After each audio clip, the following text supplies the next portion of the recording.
Hey there people of the internet, my name is Sivana and welcome to my studio. We did it!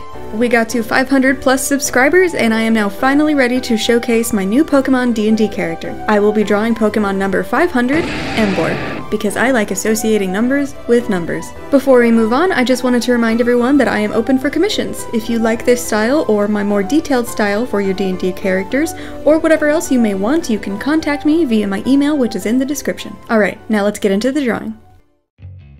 So, Emboar. What to do for Emboar? Well, first off, I made him an orc because they have tusks and the closest thing to pig noses. But what about class? My first instinct was barbarian, but fighter also makes sense because of the fighting type Pokemon, so we're multi-classing. I also want to be clear that he is a full orc, not a half orc, but also he's going to be orange because orange and red orcs are cool. This is Emboar. I chose barbarian because the fire typing made me think of a fiery, burning rage, and rage is a barbarian's whole thing. Also because barbarians get reckless attack, and one of Emboar's abilities, I think its hidden ability, is reckless. For the subclass, I chose Path of the Storm Herald, which gives you the choice between desert, sea, and tundra, which gives you like this magical aura that surrounds you and does damage. Desert was the obvious choice as it gives Emboar a fiery aura that can burn nearby foes, and it gives him resistance to fire damage.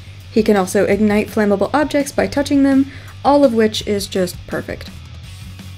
I went with fighter for the fighting type flavor, but also for the specific fighting style which barbarians don't get, because they just kind of go into a blind rage.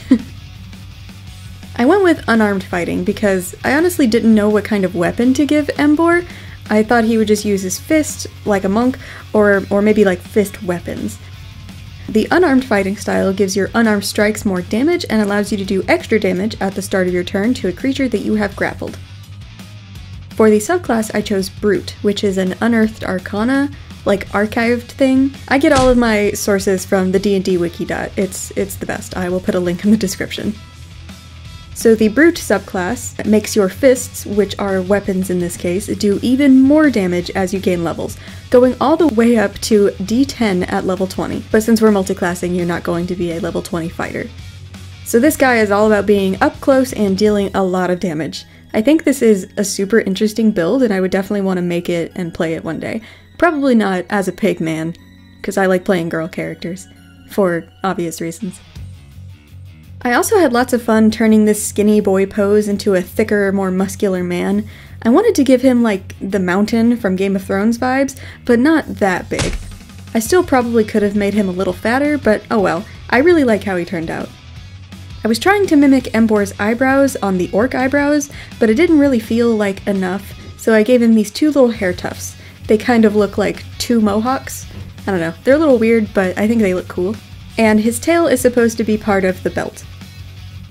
I also love turning his hoofed feet into these split-toe tabby socks and sandals. Is it tabi? It's probably tabi, since it's Japanese. Tabi socks.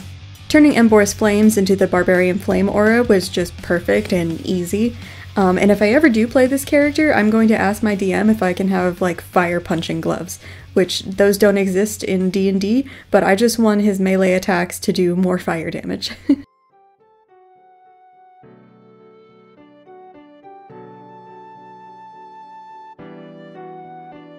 So here he is. This is Emboar. Thank you all so much for watching. I hope you enjoyed this video and thought that my 500 subscriber special was worth it. As always, give this video a like, comment telling me what you thought about it, subscribe and ring the bell if you haven't already, check out the description for my email if you're interested in commissioning me for any kind of art that you like. As always, take care and I'll see you in the next one.